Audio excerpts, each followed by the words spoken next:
ഈശോ മിശിഹായ്ക്ക് സ്തുതിയായിരിക്കട്ടെ. പ്രിയ സഹോദര സഹോദരി, നിനക്ക് നല്ല ഒരു ദിവസം നേരുകയാണ്. ഇന്ന് വിശുദ്ധ സ്നാപക യോഹന്നാൻ്റെ ജനന തിരുനാളാണ്. ഈശോയ്ക്ക് വഴിയൊരുക്കുവാനായിട്ട് വന്ന വലിയ ഒരു പ്രവാചകൻ.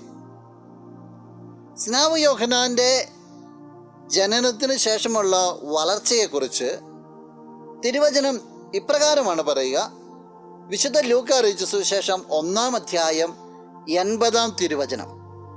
ശിശു വളർന്നു ആത്മാവിൽ ശക്തിപ്പെട്ടു, ഇസ്രായേലിന് വെളിപ്പെടുന്നതുവരെ അവൻ മരുഭൂമിയിലായിരുന്നു. ശിശു വളരുകയാണ്. ഈ വളരുന്ന ശിശു ആത്മാവിനായി ശക്തിപ്പെട്ടു എന്ന് പറയുക. അമ്മയുടെ ഉദരത്തിലായിരുന്നപ്പോഴേ പരിശുദ്ധാത്മാവിന് നിറഞ്ഞവനായി യോഹന്നാന്. ഈ യോഹന്നാന് പിന്നെ ശക്തിപ്പെട്ടു വരുന്നത് ആത്മാവിനാണ്. ആത്മാവിൽ എങ്ങനെയാണ് ശക്തിപ്പെടുക? ആത്മാവിൻ്റെ പ്രചോദനങ്ങൾക്ക് ജീവിതത്തെ വിട്ടുകൊടുക്കുമ്പോഴാണ് ശക്തിപ്പെടുക. എന്നിട്ട് പറയുകയാണ്, അവൻ ഇസ്രായേലിന് വെളിപ്പെടുന്നത് വരെ അവൻ മരുഭൂമിയിലായിരുന്നു, ഏകാന്തതയിലായിരുന്നു, ലോകത്തിൽ നിന്ന് അകലെയായിരുന്നു. ആത്മാവിൽ ശക്തിപ്പെടാൻ വേണ്ടി ലോകത്തിൽ നിന്ന് മാറി നിൽക്കുകയായിരുന്നു.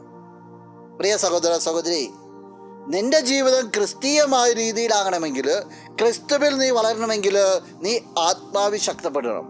നീ ലോകത്തിൻ്റെതായ നേർക്കാഴ്ചകളിൽ നിന്നെല്ലാം ഒരു വേള നിന്നെ മാറ്റി നിർത്തേണ്ടതായിട്ടുണ്ട്.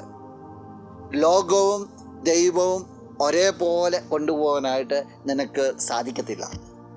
നിനക്ക് പല രീതിയിൽ വളർച്ചകളുണ്ടാകാം, പല രീതിയിൽ ഉയർച്ചകളുണ്ടാകാം. പക്ഷേ നീ ശരിക്കും വളരേണ്ടത് ആത്മാവിലാണ്.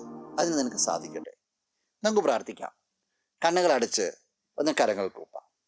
നല്ലവനായ കർത്താവേ, നിന്നെ സ്തുതിക്കുന്നു, ആരാധിക്കുന്നു, മഹത്വപ്പെടുത്തുന്നു. ഈശോയെ, നിനക്ക് വഴിയൊരുക്കുവാനായിട്ട് വന്ന് യോഹന്നാൻ്റെ ജന്മദിനം ആഘോഷിക്കുമ്പോൾ യോഹന്നാനെ പോലെ ആത്മാവിൽ ശക്തിപ്പെടുത്തുവാനായിട്ട്, ലോകത്തിൽ നിന്ന് മാറി നിന്ന് നിന്നിലേക്ക് വളരുവാനായിട്ട് ഈ വ്യക്തിയെ നീ അനുഗ്രഹിക്കണമേ. ഇന്നത്തെ ദിവസത്തിന് വേണ്ടത് എല്ലാ കൃപകളും നൽകണമേ. എല്ലാ രീതിയിലും സംരക്ഷിക്കപ്പെടട്ടെ, ഇപ്പോഴും എപ്പോഴും എന്നേക്കും. ആമേൻ.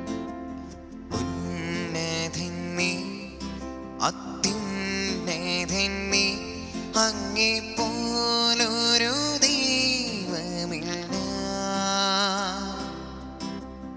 ഉന്നതൻ നീ, അത്യുന്നതൻ നീ, അങ്ങേ പോലൊരു ദൈവമില്ല.